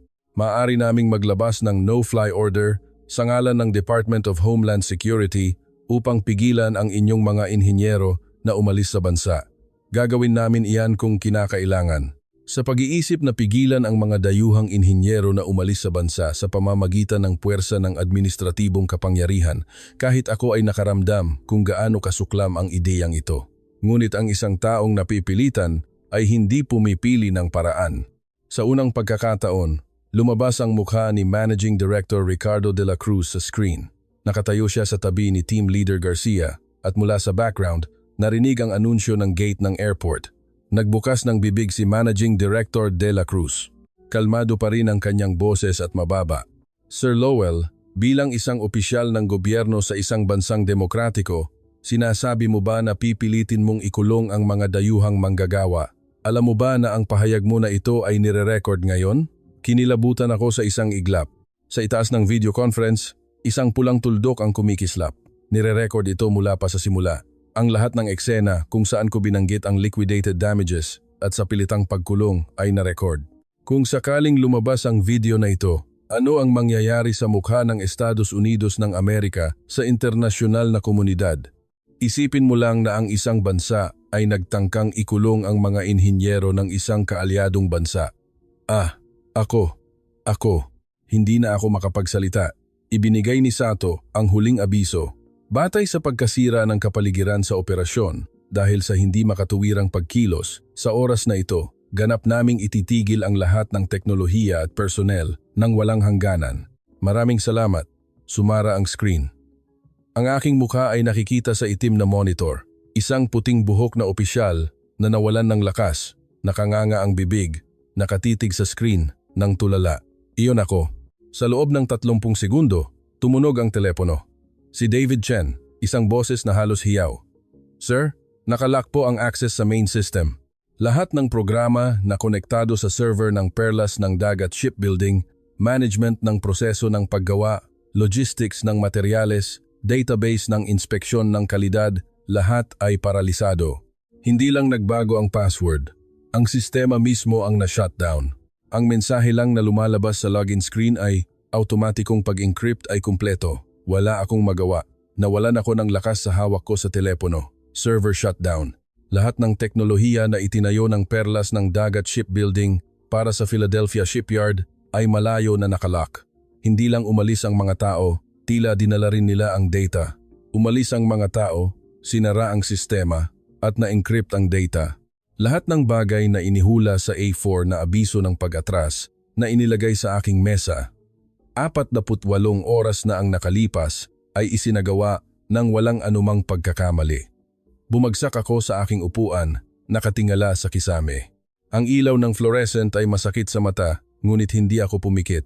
Nakita ko ang Mont Blanc fountain pen sa mesa, ang aking panulat na kasama ko sa loob ng 25 taon. Sa panulat na iyon, pinirmahan ko ang kontrata upang agawin ang teknolohiya ng Pilipinas. Pinirmahan ko ang utos ng administratibo na taasan ang visa fee ng 100 beses at isinulat ko ang huwad na ulat upang isumite sa White House. Lahat ay ginawa sa pamamagitan ng panulat na ito. Ngunit ang panulat na ito ay hindi makapagpapagalaw ng barko ni isang sentimetro, hindi makapagpapasiklab ng isang welding spark, at hindi makapagpapagalaw ng isang crane. Ang orasan sa dingding ng opisina ay nagtuturo sa 5:12 p.m.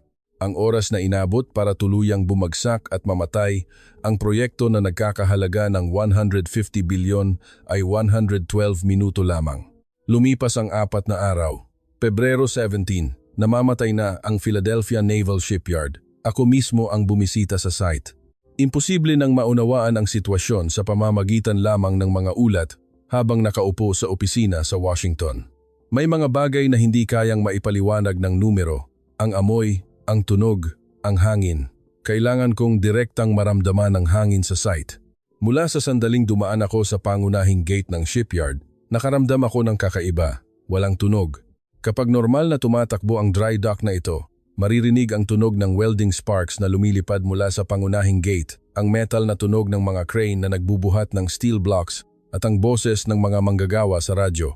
Ayaw ko sa ingay na iyon at ayaw kong madumihan ang aking Armani suit ng alikabok ng bakal. Ngunit sa araw na iyon, iba ang lahat. Ang shipyard na walang tunog ay mas nakakainis ng 100 beses kaysa sa maingay. Nagpunta ako sa Dry Dock 3. Isang linggo na ang nakalipas, ito ang lugar na pinamamahalaan ng 12 inhinyero ng perlas ng dagat shipbuilding. Nasa kasagsagan ito ng pagdudugtong ng mga block ng hull. Ngayon, ito ay walang laman. Nandoon pa rin ang welding equipment, ngunit nakapatay ang power. Sa ibabaw ng workbench, may naiwang papel na tasa ng kape, at ang kalahating kape ay may amag na. Kape na 4 na araw na ang nakalipas. Iniwan ng isang inhinyero ng Pilipinas bago siya umalis. Gayun din sa Dry Dock 5. Ang automated welding system na itinayo ng Philippine team ay huminto na nagpapakita ng system locked sa screen. 3 Amerikanong inhinyero ang nagbabasa ng manual sa harap ng monitor, ngunit ang kanilang mga ekspresyon ay nakakalungkot. Sa isang tingin pa lang, malinaw na hindi man lang nila naiintindihan ang pangunahing istruktura ng sistema. Nang sandaling iyon, nagkaroon ng kaguluhan sa pasukan ng dry dock. Mga sigaw. Pagharap ko, isang grupo ng mga tao ang nagtutulakan mula sa pangunahing gate. Ilang dosenang Amerikanong manggagawa na nakasuot ng overalls ang nakapalibot sa isang bagay. Sa gitna ng grupo, may nakaparadang 2 malalaking van. Lumapit ako at sa wakas ay naintindihan ko ang sitwasyon. Ang mga taong nakasakay sa van ay ang mga inhinyero ng perlas ng dagat shipbuilding. Ang huling 8 natitira sa dormitoryo. Nag-iimpake sila ng kanilang mga toolbox at personal na gamit at papunta na sila sa airport. Hinarangan ni John Starley ang van. Ang kanyang makapal na braso na nakasablay sa bonnet ng kotse ay nakasablay sa bonnet ng kotse na ibinaba ang kanyang manggas ng overalls. Isang linggo na ang nakalipas, iyan din ang braso na pumalakpak sa pagtaas ng visa fee ng mga Pilipino at pumalakpak sa likod ng kanyang mga kasamahan. Ngayon, ang braso na iyon ay humaharang sa sasakyan ng mga Pilipino. Pakiusap, huwag kayong umalis. Kung wala kayo, mawawala kaming lahat. Nanginginig ang boses ni Starley at wala na ang dating sigla. 3 o 4 na miyembro ng unyon ang nakakapit sa pinto ng kotse at nakikiusap at ang isa sa kanila ay namumula ang mata. Bumaba ang bintana ng driver's seat ng van at isang inhinyero ng Pilipinas na mukhang mga 40 anyos ang lumabas. Wala siyang helmet, ngunit ang kanyang overalls ay may mantsa ng langis na nagpapahiwatig na nagtatrabaho siya sa site hanggang kahapon. Naalala ko pa rin ang tingin ng inhinyero sa Starley. Hindi ito galit, hindi sama ng loob, hindi paghamak. Kalmado lang, tila ang inaasahan niyang mangyayari ay nangyayari lamang.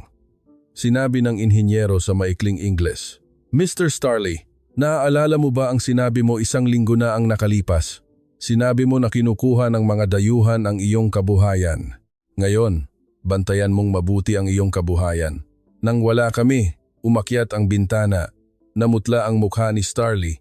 Ang mga miyembro ng unyon ay nakakapit pa rin sa kotse, ngunit dumating ang mga gwardya at pinaghiwalay sila. Dahan-dahang lumabas ang 2 van sa pangunahing gate. Walang sinumang Pilipino ang lumingon. 42. Ito ang kabuuang bilang ng mga core engineer ng perlas ng dagat shipbuilding na ipinadala sa Philadelphia. Sa pag-alis ng huling 8, kumpleto na ang pag-atras ng lahat ng 42. Dinala lang nila ang kanilang mga toolbox. Wala silang iniwan. Walang teknikal na manual, walang data ng proseso, walang access sa sistema. Dinala lang nila ang kanilang mga toolbox. Napansin ako ni Starley pagkatapos niyon. Nakatulala siya sa pangunahing gate kung saan nawala ang van, ngunit ibinaling niya ang kanyang tingin sa akin. Nang mag-cruise ang aming tingin, ang ekspresyon ni Starley ay nagbago mula sa pagkasira tungo sa galit. Isang malaking lalaki ang mabilis na lumapit sa akin. Hindi ko maiwasang umatras ng isang hakbang. Hinawakan ni Starley ang aking suit sa dibdib.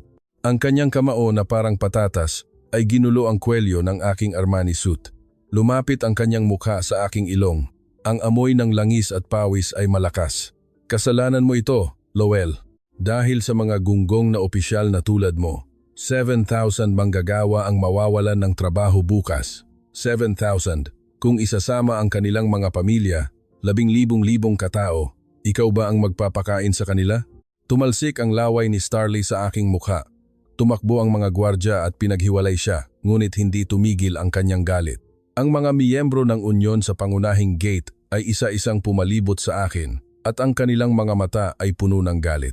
Ang mga taong dati ay aking kasama, 1 linggo na ang nakalipas, ay ngayon ay kinukubkob ako at hinihingi ang aking pananagutan.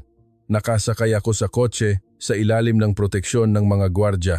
Nanginginig ang aking kamay at kailangan kong pindutin ang start button ng engine ng 3 beses. Sa rearview mirror, nakita ko si Starley na nakaluhod sa harap ng pangunahing gate, tinatakpan ng kanyang mga kamay ang kanyang mukha. Habang papalabas ako sa shipyard, tiningnan ko ang buong dry dock. Ang 3 malalaking gantry crane ay nakatayo ng hindi gumagalaw, na nakabuka ang kanilang mga braso, tila mga steel tombstone na nakaturo sa kalangitan. 1 linggo na ang nakalipas, walang kapaguran silang nagbubuhat ng mga steel blocks. Ngayon, ang mga kalawangin na istruktura ng bakal ay kinakapitan lang ng mga kalapati. Ang huling larawan ng humintong crane ay nanatili sa aking isipan. Ito ba ang tunog ng paghinto ng puso ng napakalaking US Navy? Sa sasakyan pabalik sa Washington, tumunog ang telepono, si Kalihim McCallum. Pagkuha ko ng telepono, akala ko ay puputok ang aking eardrum. Lowell, Bobo! Ipinakita sa CNN ang video ng paghinto ng dry dock sa Philadelphia. Kinuna nito ng mga mamamahayag na inimbitahan ko. Alam na ng buong mundo na hindi ko kayang pamahalaan ng maayos ang aking sariling jurisdiksyon. Ang boses ng Kalihim ay may halo ng takot. Ang pinakanatatakutan ng mga politiko ay ang sandaling tumalikod sa kanila ang media. Sa gitna ng kanyang mabilis na panlalait, naamoy ko ang pagputol ng buntot ng butiki. Sa press conference bukas, ang isyung ito ay sasabihing dahil sa kakulangan ng komunikasyon ng site advisor. Ayusin mo na lang, huwag mong banggitin ang pangalan ko. Napatay ang tawag. Gaya ng inaasahan, siya ang nag-utos na taasan ang visa fee at siya rin ang nagdisenyo ng mapanakop na istruktura ng Project Mars, ngunit sa huli, bumalik sa akin ang responsibilidad. Ito ang paraan sa Washington. Ang tagumpay ay sa boss, ang kabiguan ay sa tauhan. Pagbalik ko sa opisina, 9 p.m. na. Nakaupo akong mag-isa sa aking opisina sa ika-7 palapag ng Commerce Department, napatay ang ilaw at binuksan ang aking laptop. Kailangan kong magsumite ng ulat ng sitwasyon sa National Security Council ng White House. Inilagay ko ang aking mga daliri sa keyboard, ngunit hindi ko maisulat ang unang letra, hindi ko maaaring isulat ang katotohanan. Dahil sa pagmamataas ng Commerce Department, ang 42 core personnel ng Perlas ng Dagat Shipbuilding ay ganap na umalis. Ang operating rate ng Philadelphia Naval Shipyard ay bumagsak mula 90% tungo sa mas mababa sa 40%. Sa sandaling ilagay ang pangungusap na ito sa mesa ng White House, hindi lang ang aking karera, kundi maging si Kalihim McCallum ay madadamay. At kung madamay siya, gagamitin niya ako bilang kalasag. Sa huli, lahat ng sisi ay mapupunta sa akin. Nagbigay ako ng maling ulat. May nangyaring pansamantalang pagkaantala sa proseso sa Philadelphia Naval Shipyard, ngunit pinaniniwalaan na posible ang maagang normalisasyon sa pamamagitan ng muling pag-deploy ng teknikal na personnel at pag-optimize ng proseso. Nanginginig ang aking mga daliri. Pansamantalang pagkaantala sa proseso. Isinulat ko ang sitwasyon kung saan bumaba ang operating rate ng kalahati bilang pansamantala. Posible ang maagang normalisasyon. Kahit na hindi makapagpaandar ng isang sistema ng walang mga inhinyero ng Pilipinas, isinulat ko na posible ang normalisasyon. Matapos isumite ang ulat, bumagsak ako sa aking upuan. Patay ang ilaw sa kisame at ang ilaw lamang ng monitor ang nagpapaliwanag sa aking mukha. Umalingaw-ngaw sa aking tainga ang babala ni David Chen. Kung wala sila, titigil ang dry dock na ito bukas. Tama siya. Bawat salita, 42 inhinyero lamang. 42 lamang ang umalis at ang puso ng napakalaking US Navy na nagkakahalaga ng 150 bilyon ay huminto. Talagang may mga bagay sa mundo na hindi kayang bilhin ng dolyar. Sa unang pagkakataon sa loob ng 25 taon, naintindihan ko ang katotohanan iyon sa buong pagkatao ko. Lumipas ang isa pang linggo. Pebrero 20. Ang sitwasyon ay hindi na ayos. Sa halip, ito ay kumalat na parang sakit. Nang umagang iyon, habang papunta sa trabaho, binuksan ko ang radyo at halos tumigil ang aking puso. Ibinabalita ng anchor ng CNN ang isang breaking news. Isang eksklusibong artikulo na inilabas ni Sarah Jenkins, senior correspondent ng Washington's Defense Weekly. Tumimo sa aking tainga ang pamagat ng artikulo sa ere, ang fatal miscalculation ng Amerika. Nawala ang pinakamahusay na alliance sa pagbuo ng barko sa mundo sa pagtatangka nitong manaksak sa likod ng kaalyadong bansa. Nawalan ako ng lakas sa hawak ko sa manibela at halos lumabas ang kotse sa lane. Bumusina ang katabing kotse, ngunit hindi ko narinig. Ang boses lamang ng anchor ang malinaw kong narinig. Ayon sa ulat ni Jenkins, kumuha ang US Department of Commerce ng de facto na hakbang ng pagpapatapon sa pamamagitan ng pagtaas ng visa fee ng 100 beses sa mga teknikal na personnel ng Perlas ng Dagat Shipbuilding ng Pilipinas. Kinumpirma na ang lahat ng 42 core engineer ng Perlas ng Dagat Shipbuilding ay umalis at kasalukuyan, ang operating rate ng Philadelphia Naval Shipyard ay bumaba sa mas mababa sa 40%. Isinulat ko ang pansamantalang pagkaantala sa proseso sa ulat sa White House at nagbigay ng maling impormasyon tungkol sa posibleng maagang normalisasyon. Ngunit inilabas ni Jenkins ang tunay na numero sa publiko, mas mababa sa 40%. Sa sandaling lumabas ang numerong iyon sa ere, ang aking huwad na ulat ay naging walang silbi. Pagdating ko sa opisina, sunod-sunod na tumunog ang telepono. National Security Council ng White House, Department of Defense, Armed Services Committee ng Kongreso. Lahat ay may parehong tanong. Totoo ba na pinalayas ng Commerce Department ang mga inhinyero ng Pilipinas? Paralisado ba talaga ang dry dock sa Philadelphia? Hindi ako nakasagot ng kahit isang tawag. Kung sasagot ako, agad na matutukoy ang aking responsibilidad sa huwad na ulat. Binuksan ko ang artikulo ni Jenkins sa aking laptop. Habang binabasa ko, nilamig ako. Ang pagkakayari ng artikulo ay malupit na matagumpay. Sa unang bahagi, detalyadong inilarawan ang humintong site sa Philadelphia. Mga larawan ng mga kalawangin na crane, walang laman na dry docks, screenshot ng system-locked screen, wala nang kulang. Higit pa rito, mayroong interview kay David Chen na may tunay na pangalan. Ang testimonya ni Chen na kung wala ang 42 na iyon, hindi na mabubuhay ang dry dock na ito ay inimprenta. Ngunit ang tunay na nakamamatay na bahagi ay nasa ikalawang kalahati ng artikulo. Hindi lang inulat ni Jenkins ang Philadelphia. Isinama niya ang mga kaganapan na nangyayari sa Subic Bay, Pilipinas, sa kabilang panig ng mundo. Ang aerial photo ng Perlas ng Dagat Shipbuilding ay inilagay ng malaki sa gitna ng artikulo. Daan-daang gantry crane ang maayos na gumagalaw at ang welding sparks na lumilipad sa magdamag ay nagpapaliwanag sa buong dagat. Ito ay isang tanawing puno ng buhay na labis na kaibahan sa dry dock sa Philadelphia na nalubog sa katahimikan ng kamatayan. Ang huling pangungusap ng artikulo ay tumimo sa aking puso na parang kutsilyo. Ang pinakamahusay na technical team sa mundo na sinipa ng Amerika sa sarili nitong kamay ay tila nakahanap na ng bagong customer. Bagong customer. Hindi ko maintindihan kung ano ang ibig sabihin yon ng matagal, ngunit hindi ko na kailangang maghintay ng matagal para sa sagot. 11 a.m. Tinawag ako ni Kalihim Macalum. Pagpasok ko sa opisina, isinigaw ng Kalihim habang hinahampas ang tablet PC sa mesa. Lowell, nagkakagulo sa White House. Ipinatawag ni Presidente ang emergency security meeting ngayong hapon tungkol sa issue sa Philadelphia. Nagulat ako ng pansamantalang pagkaantala, ngunit iniulat ng CNN ang 40% operating rate. Sino sa tingin mo ang puputulan ng ulo ni Presidente? Nahulog ang sigarilyo ng Kalihim mula sa ashtray at nag-iwan ng marka ng paso sa mga dokumento, ngunit walang pumansin. Nagtangkang magsalita ako, pagkatapos ay isinara ang aking bibig. Wala akong lakas para magpaliwanag. Kailangan nating ayusin ang sitwasyon muna. Makikipag-ugnayan ako kay Managing Director de la Cruz ng Perlas ng Dagat Shipbuilding at susubukan kong alamin ang mga kondisyon para sa kanilang pagbabalik.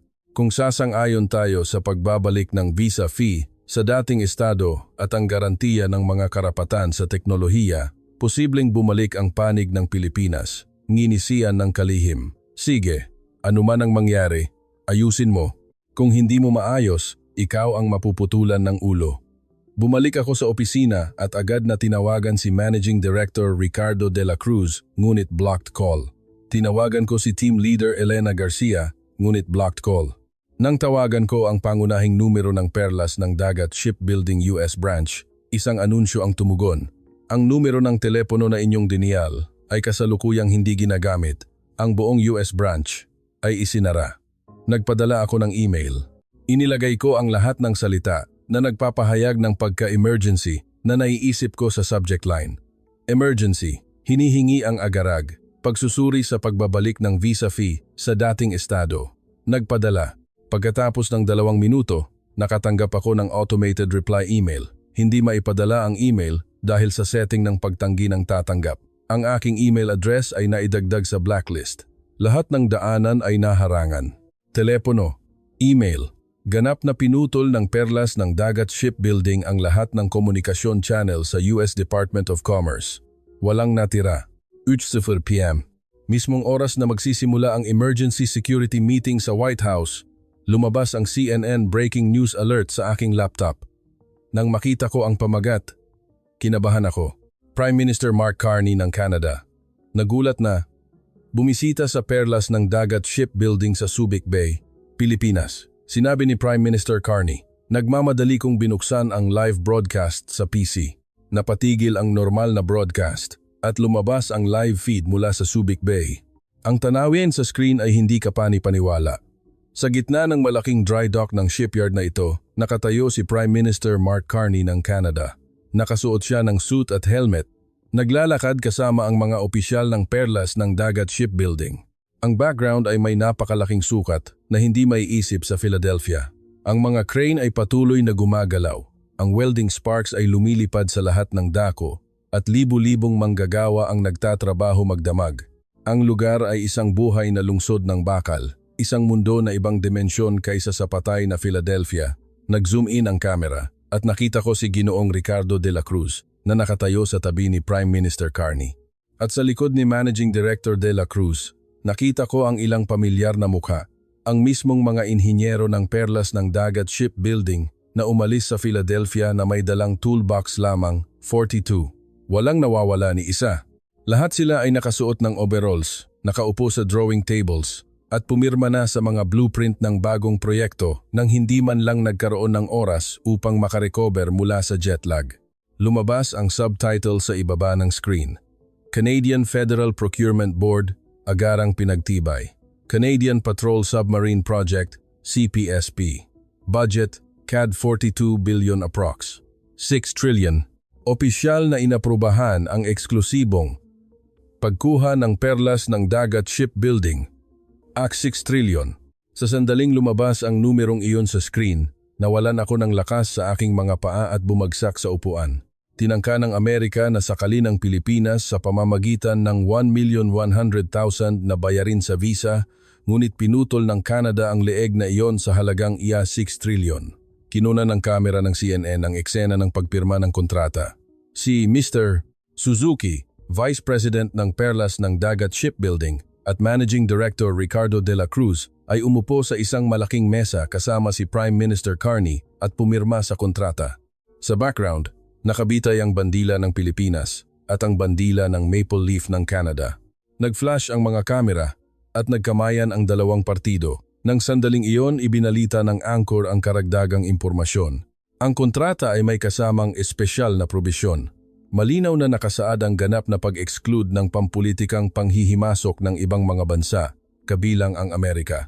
Ito ay isang depensa na inihanda ng Canada nang maaga upang pigilan ang diplomatikong reaksyon ng Amerika mula sa pinagmulan. Nagtayo sila ng legal na pader upang hindi makagalaw ang Amerika kahit na magtangkang makialam.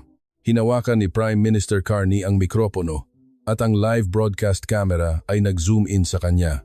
Ang pinakamahusay na technical team ng Pilipinas sa mundo na sinipa ng Amerika sa sarili nitong kamay ay ngayon ay ganap na nakakuha ng Canada sa halagang iya 6 trillion. Hindi namin naagawin ang teknolohiya ng aming kaalyadong bansa. Iginagalang namin sila. Iginagalang. Ang isang salitang iyon ay tumama sa mukha ng Amerika na parang sampal Ibinaba namin ang visa bomb na 100,000 sa Pilipinas, ngunit ibinigay ng Canada ang tiwala na nagkakahalaga ng EI 6 trillion. Ang dalawang paraan ng dalawang bansa sa pakikipag-ugnayan sa parehong Pilipinas ay inihambing sa harap ng mga manonood sa buong mundo. Sa mismong sandaling iyon, tumunog ang abiso ng email. Nang kumpirmahin ko ang nagpadala, ito ay si Managing Director Ricardo de la Cruz ng Perlas ng Dagat Shipbuilding US Branch. Lahat ng linya ay naputol. Bakit may email? Nagmadali akong binuksan. Sa katawan, mayroon lamang isang punto na nakasulat. Dahil sa paggamit sa bagong proyekto ng CPSP sa Canada, ang pagbabalik sa Philadelphia ay ganap na imposible. Ito ang huling tugon ng Perlas ng Dagat Shipbuilding sa Project Mars na nagkakahalaga ng 150 bilyon. Nagsimula sa tatlong salita na pinag-aaralan pa natapos ang sagot ng Pilipinas sa isang punto. Ganap na, imposible ang pagbabalik. Mula simula hanggang wakas, walang anumang emosyon na halo. Walang salitang pagkabahala, walang sama ng loob, walang paninisi. Notification lamang ng katotohanan. Tapos na. Kinuha ko ang tablet PC at ibinato sa dingding. Nabitak ang screen at bumagsak sa sahig. Ang tunog ng pagkabitak ay umalingaw-ngaw sa walang laman na opisina. Ngunit kahit nasira ang tablet, walang nagbago. Ang live broadcast ng shipyard sa Subic Bay ay ipinapakita pa rin sa screen ng CNN at ang welding sparks ay nagpapaliwanag sa kalangitan sa gabi. Ang 42 inhinyero na sinipa ng Amerika ay nagsisimula ng bagong kasaysayan na nagkakahalaga ng EI 6 trillion sa kabilang panig ng mundo. Pebrero 26, 2026. Mismong araw na ito, nakaupo ako rito at isinusulat ang wakas ng kuwentong ito. Advisor's Office sa ICA, 7 palapag ng Commerce Department. Ang lugar na pinrotektahan ko sa loob ng 25 taon. Sa labas ng bintana, dumadaloy ang Potomac River at sa ibabaw ng mahogany desk, nakalagay pa rin ang Mont Blanc fountain pen na iyon. Ngayon, 3 karton lamang na may lamang aking personal na gamit ang natitira sa silid na ito. Walang laman ang bookshelves at walang laman ang mga drawer. Ang presidential citation, ang 25-year service award plaque at ang larawan ko na nakikipagkamay kay Kalihim Macalom na nakasabit sa dingding ay lahat ay nakalagay na sa mga kahon. Opisyal na ipinasara ang Philadelphia Naval Shipyard, 10 araw na ang nakalipas. Bumaba ang operating rate sa 0%. 0%. Sa loob lamang ng 10 araw matapos umalis ang technical team ng Perlas ng Dagat Shipbuilding, ang proyekto na nagkakahalaga ng 150 bilyon ay ganap na namatay. Lahat ng welding line ay huminto at hindi na gumagalaw ang mga crane. Ang tanging natira sa shipyard ay kalawang at katahimikan. Tinanggal sa tungkulin si Kalihim Macalom 5 araw na ang nakalipas sa isang pagdinig sa Kongreso. Sinubukan niyang magtago sa likod ko hanggang sa huli. Umupo siya sa harap ng mikropono ng pagdinig at walang habas akong ibinenta. Ang direktang sanhi ng insidenteng ito sa Philadelphia ay kakulangan ng komunikasyon ng site advisor. Ang pag-aayos ng visa fee ay isang unilateral na aksyon ng advisor at ang kalihim na ito ay walang direktang partisipasyon sa detalye ng operasyon. Pinanood ko iyon sa live broadcast sa TV. Walang anumang pag-aalinlangan sa kanyang mukha habang sinasabi ang mga salitita, ang parehong kalmadong ekspresyon habang siya ay naninigarilyo. Sa loob ng 25 taon, sinundan ko siya at natuto kung paano paikutin ang mundo sa pamamagitan ng dolyar. Ngunit hindi ako inabot ng 2 segundo upang itapon. Ngunit ang kanyang pagputol ng buntot ng butiki ay hindi nagtagumpay. Nagalit si Presidente Trump na nanonood ng pagdinig. Hindi ang kahiya-hiyang pag-iwas sa responsibilidad ng kalihim ang ikinagalit ng presidente dahil nakuha ng Canada ang irasaim trilyon. Ang katotohanan na habang ang Amerika ay gumagawa ng nakamamatay na hakbang, ang kalapit na Canada ay nagmonopolyo sa pinakamahusay na teknolohiya sa paggawa ng barko sa mundo, ang pumunit sa pagmamalaki ng presidente. Bago matapos ang pagdinig, inihayag ang utos na tanggalin sa tungkulin si Kalihim Macalom, agad na pinatalsik. Ang taong iyon nangumunguya ng sigarilyo at nakatingin sa mundo mula sa likod ng mahogany desk ay itinaboy palabas sa likod na pinto ng pagdinig at nakunan ng kamera ang kanyang imahe. Ang kanyang pulang necktie ng kapangyarihan ay mukhang napakapangit sa ilalim ng fluorescent light, ngunit dahil tinanggal siya sa tungkulin, syempre, ako na kanyang tauhan ay walang sinasabi. Natanggap ko ang aking abiso ng pagtanggal sa trabaho 3 araw na ang nakalipas, isang email mula sa HR. Sa ilalim ng formal na mga salita ng pakikiramay, nakasulat ang isang malamig na pangungusap. Magtatapos ang inyong trabaho sa katapusan ng buwang ito. Ang aking 25 taong karera ay natapos sa isang email. Nagsimula nang magprotesta si John Starley sa harap ng Commerce Department 1 linggo na ang nakalipas. Tuwing umaga sa pagpasok sa trabaho, nakikita ko siya at ang kanyang mga miyembro ng unyon na may hawak na placard at sumisigay ng mga slogan sa harap ng pangunahing gate. Sa simula, pinapanood ko lang sila mula sa malayo. Ngunit kahapon, napansin ako ni Starley at sumigaw siya habang hinahampas ang bintana ng aking kotse. "Lowell, pinatay mo ang Amerika. Pinatay mo ang kabuhayan ng 7,000 tao." Namumula ang mga mata ni Starley. Tila hindi pa siya nakakatulog ng ilang araw. 1 buwan na ang nakalipas. Ang taong iyon na pumalakpak sa pagtaas ng visa fee ng mga Pilipino ay ngayon ay umiiyak ng desperado sa harap ng Commerce Department. Isinara ko ang bintana at dumaan. Wala akong masabi. Ano ang magbabago kung humingi ako ng paumanhin? 7,000 trabaho ay nawala na. Bumisita sa akin si David Chen 2 araw na ang nakalipas. Binuksan niya ang pinto ng aking opisina nang walang katok. Ang kanyang mukha, na nagtrabaho sa site ng 30 taon, ay puno ng pagod. Ngunit ang kanyang tingin ay kakatwa na malinaw. Hindi ito galit.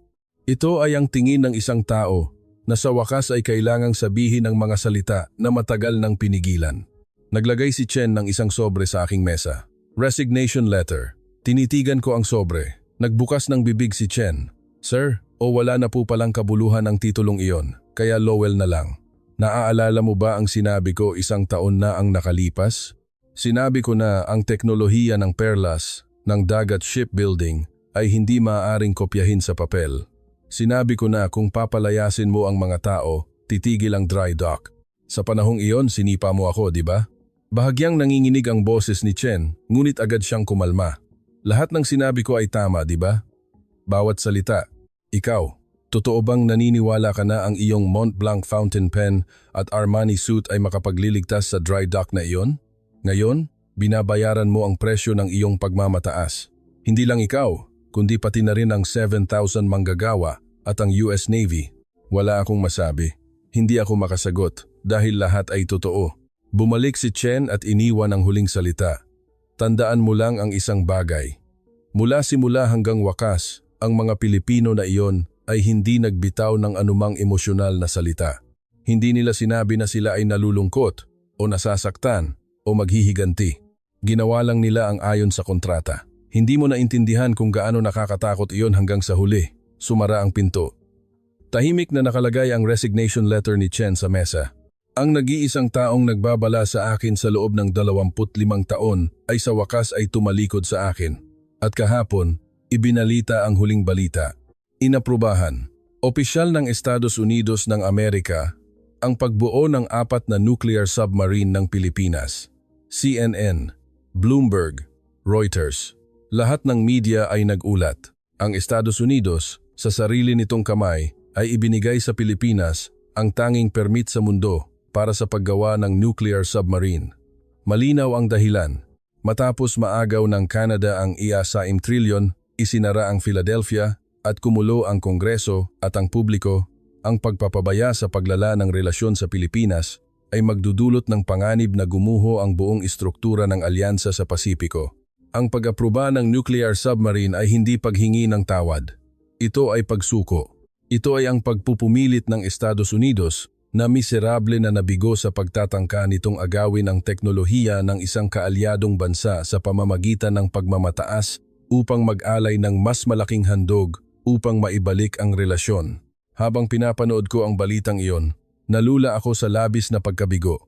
Mas nakakagulat ang katotohanan na lumuhod ang Estados Unidos kaysa sa katotohanan na nakakuha ang Pilipinas ng nuclear submarine. Ang bansang iyon, na naniniwala na kaya nitong dominahin ang Pilipinas sa halagang 150 bilyon at 100,000 na visa fee, ay sa huli ay nag-alay ng pinakamahusay na regalo, ang nuclear submarine, at yumukod. Ngayon, may kalendaryo sa harap ko.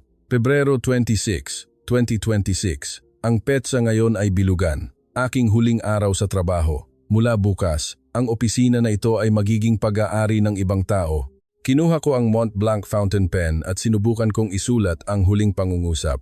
Sa panulat na ito, pinirmahan ko ang kontrata upang agawin ang teknolohiya ng Pilipinas. Pinirmahan ko ang utos ng administratibo na taasan ang visa fee ng 100 beses at pinirmahan ko ang huwad na ulat upang isumite sa White House. Lahat ay ginawa sa pamamagitan ng panulat na ito. Ngunit ang panulat na ito ay hindi makapagpapagalaw ng barko ni 1 sentimetro, hindi makapagpapasiklab ng isang welding spark, at hindi makapagpapagalaw ng isang crane. Binuksan ko ang takip ng panulat, inilagay ang dulo ng panulat sa notebook at isinulat. Sa huli, lubos kaming mga hangal. Ang mga taong nagtatangkang dominahin ang lahat sa pamamagitan ng lakas at nawalan ng tiwala ay sa huli ay mawawalan ng lahat at sisirain ang kanilang sarili. Inilapag ko ang panulat at hinintay na matuyo ang tinta. Ang huling pangungusap. Ang huling pangungusap ng aking 25 taong karera. Dala ko ang 3 karton at lumabas ako sa opisina. Walang tao sa pasilyo. Pinindot ko ang pindutan ng elevator at naghintay. Bago bumukas ang pinto, lumingon ako. Nakasabit pa rin ang nameplate ng advisor's office. Michael Lowell, Senior Advisor para sa Enterprise at Industriya. Tatanggalin na ito bukas. Habang bumababa ang elevator, sa huli ay naisip ko ang mukha ni Managing Director Ricardo de la Cruz. Ang kanyang walang emosyong mukha nang punitin niya ang kanyang notebook at itinapon ang 3 salita na pinag-aaralan pa sa silid ng kumperensya ng Commerce Department 1 taon na ang nakalipas. Walang galit, walang paghamak, walang pagkabahala. Mula simula hanggang wakas, hindi ipinakita ng mga taong iyon ang anumang emosyon. Hindi sila yumukod sa dolyar, hindi sila lumuhod sa pananakot, at hindi sila gumanti sa insulto. Tahimik lang nilang inimpake ang kanilang mga toolbox at umalis. At sa lugar na kanilang iniwan, nagsimula sila ng bagong kasaysayan na nagkakahalaga ng i-6 trillion. Paglabas ko sa pangunahing gate ng Commerce Department, tumama sa aking mukha ang malamig na hangin ng Pebrero. Humihip ang hangin mula sa Potomac River at nagpatong sa mga karton na aking hawak. Hindi ako lumingon. Wala na kasing natira sa likod ko.